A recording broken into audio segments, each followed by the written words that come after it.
नमस्कार मेरे प्रिय साथियों, मैं हूं आपका मित्र मनीष वैष्णव और आज हम जो टॉपिक पर चर्चा करते हैं वो है कि अ भगवान की मूर्तियों को जब खंडित किया जाता है विधर्मियों के द्वारा और उनके ऊपर जब गलत चीज़ें फेंकी जाती है और उनका मान भंग किया जाता है।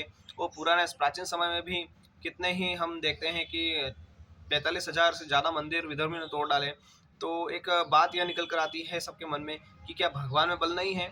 क्या भगवान में इतना सामर्थ्य नहीं है कि वो अपने जो मूर्ति है, जो अपने विग्रह हैं, उनकी रक्षा कर सके, अपने मंदिरों की रक्षा कर सके, अपने पुजारियों की और अपने भक्तों की रक्षा कर सके?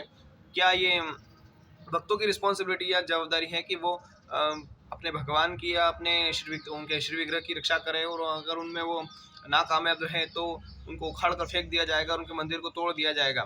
तो ये कहीं न कहीं जो मेरे मत के अनुसार जो मुझे ऐसा लगता है और जो गुरुजनों की चर्चा का विषय रहा, तो उन्होंने ऐसा बताया है कि देखिए जिस विग्रह की अच्छी प्रकार से सेवा होती है, भगवान प्राण प्रतिष्ठा के बाद भी प्राण प्रतिष्ठा भी जब की जाती है भगवान की, तो ज़रूरी नहीं है कि वहाँ पर वो 24 घंटे विराजमान रहें। वो विराजमान तब रहेंगे जब प्राणों की रक्षा होगी या उनका पालन-पोषण जैसे बच्चे की तरह किया जाता है, उस प्रकार से उसका किया जाएगा।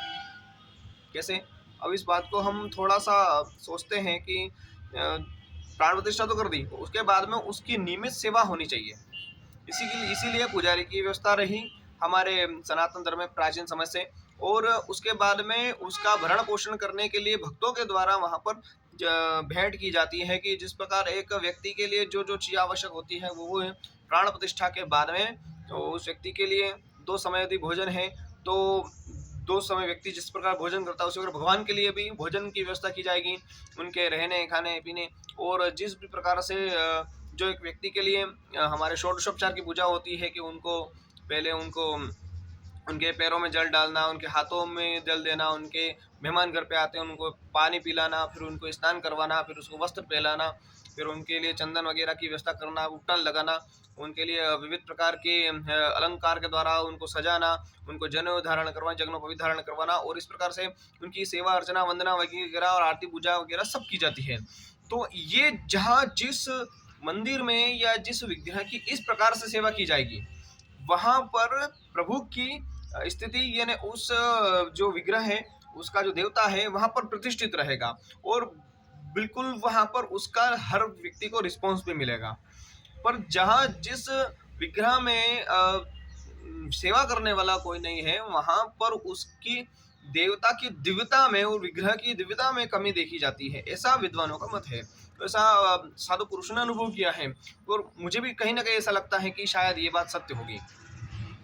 तो जिस विग्रह की सेवा पूजा ढंग से की जाती है और उसका अ, उसके प्रति श्रद्धावान यदि कोई व्यक्ति है और वहाँ पर उसके भक्त यदि हैं, तो ऐसा लगता है कि वहाँ पर उस विग्रह को खंडित करने के लिए यदि कोई आता है या भक्त को परेशान करने के लिए आता है, पुजारी को प्रताड़ित करने के लिए आता है या ये निकेन प्रकार उस जो वहाँ का परिक्षेत्र है यानी वो मंदिर की जो सीमा है उसमें कुछ अगर कोई उटपटांग चीज़ें होती है या करता है, तो उसका जवाब भगवान निश्चित देते हैं। परंतु जहाँ पर ऐसी सेवा पूजा नहीं होती, वहाँ पर विग्रह में कमी देखी जाती है।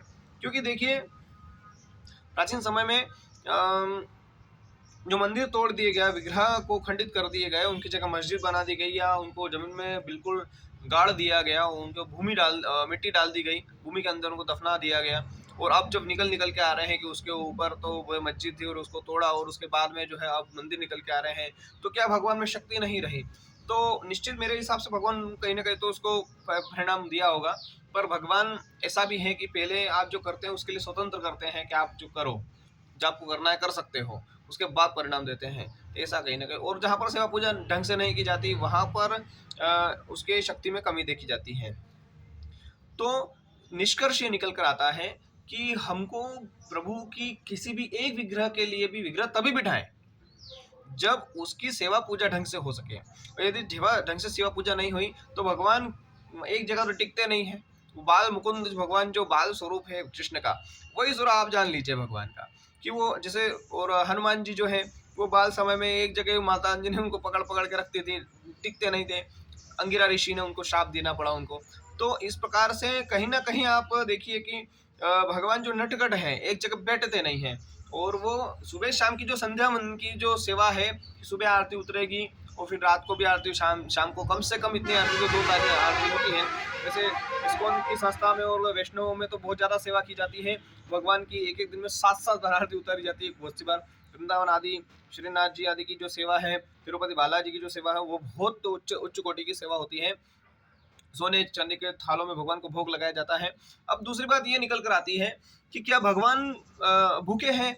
हम तो श्रद्धा के भूखे हैं, भोग थोड़ी लेते हैं, उनको भोग लगाने की आवश्यकता, संसार को खिलाने पिलाने वाले हैं।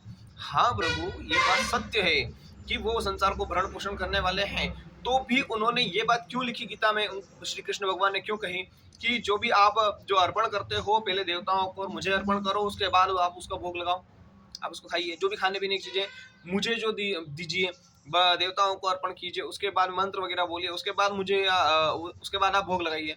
ऐसा क्यों? और कम से इतना बोल दिया, आप कुछ भी नहीं दे सकते थे, काम करो, पत्र पुष्प फलम त्वं यो मे भक्त्या प्रयच्छति, पानी तक का कह दिया कि पत्र पुष्प फल और पानी आप मुझे समर्पित करो, उसके बाद आप भोग लगाओ। क्यों कहा? क्योंकि भगवान तो वैसे सबको भरण पोषण करने वाला है, परंतु भगवान को यदि कोई देता है अपने हाथ से तो उसको अच्छा लगता है।